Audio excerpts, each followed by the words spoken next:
Alright. Hello everyone, you can call me Rain Mercury, and welcome back to How to Play Starbound. And in this one, this should be the last episode, we'll be discussing the last few things you can do here on your first planet, what you should be doing, and how to move on from this sector, which you don't have to stay on this planet the whole time. While we're here, I'll go ahead and show you how to get off of this planet if you wish, since I haven't covered that yet. I'm not going to do it, but this is how you fuel your ship. You'll need quite a bit. Well, you'll need, I believe, one fuel to get from the one planet to another in the same system, which at my location I could go to this arid planet, this moon, or this forest planet. It should only cost one fuel. If you right click once, you'll go back to your system, and it costs a little bit more to move to a new system, or to a new star. I don't know what to call this. A new set of planets. But you can always do that.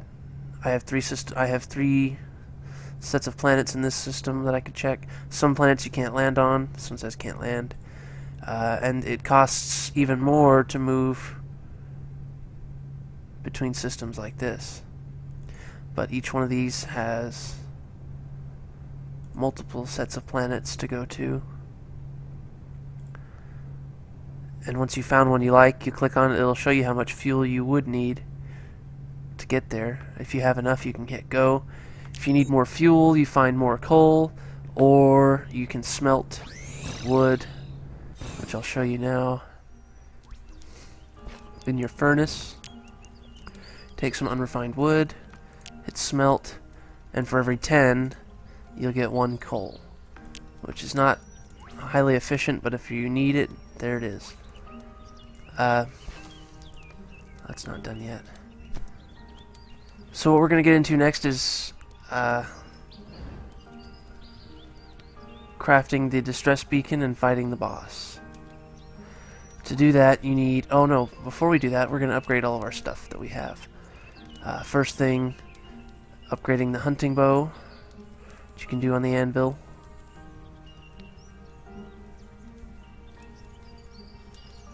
Oh, we don't have enough iron to do the... oh, great. Well, I was going to tell you all about the hunting knife, but for the sake of time we're going to skip it this time, but it's usually a very useful item. You can get, it's one-handed, you could craft a shield, and at this point shields seem to just negate almost all the damage you take, at least from the same tier that you get it in. So it's pretty useful.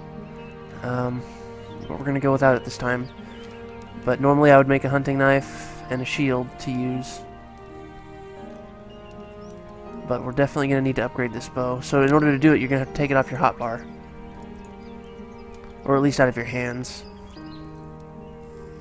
Come to your anvil. Iron hunting bow takes 15 bars.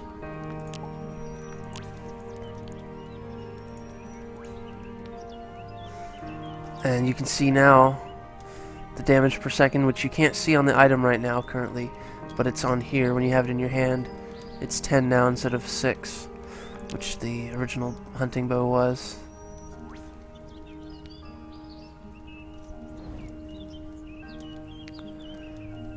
We're going to need more iron and copper in order to do this. I should have thought of that before. Well, while we're still here, one more thing you can make is a yarn spinner, which I will show you why after we get some planks.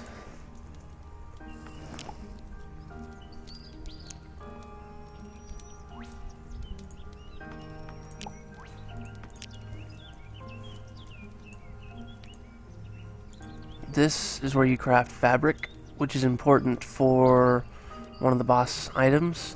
You can also craft some clothes from your race. And finally you get snow infantry gear that you can make out of leather. And this is important early on because of this sun symbol right here. That's how much heat, how much warmth it gives you. And that'll be important if you don't want to have to throw a campfire down every time it gets cold. You can run around wearing that and you never get cold.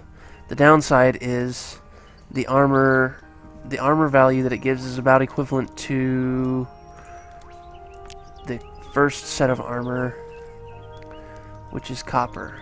It's actually worse than copper. So you trade off the armor value for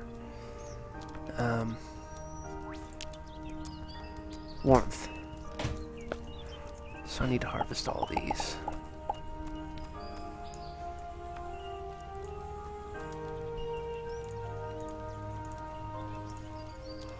I don't have room to plant all of my seeds, and really you don't need to, because unless you're not harvesting or you're so far away that it doesn't grow, you'll never really run out of food.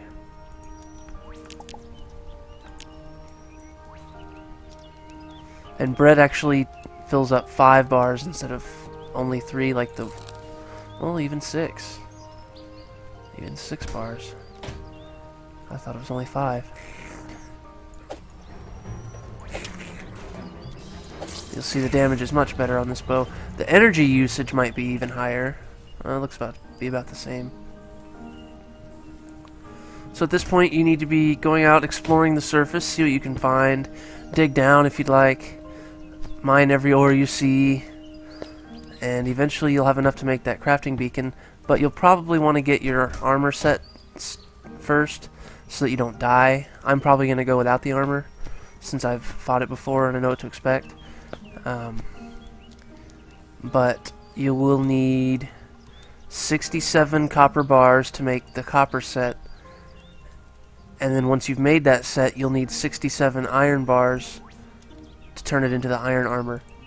You'll need the copper armor in your inventory to make the iron, and you also need pixels, which you should be getting from killing things, from opening the capsule chest things. So you should be gaining pixels as you go. I'm not going to need that many pixels because I'm going to skip the armor. So when we come back, we're going to craft this distress beacon and fight the boss.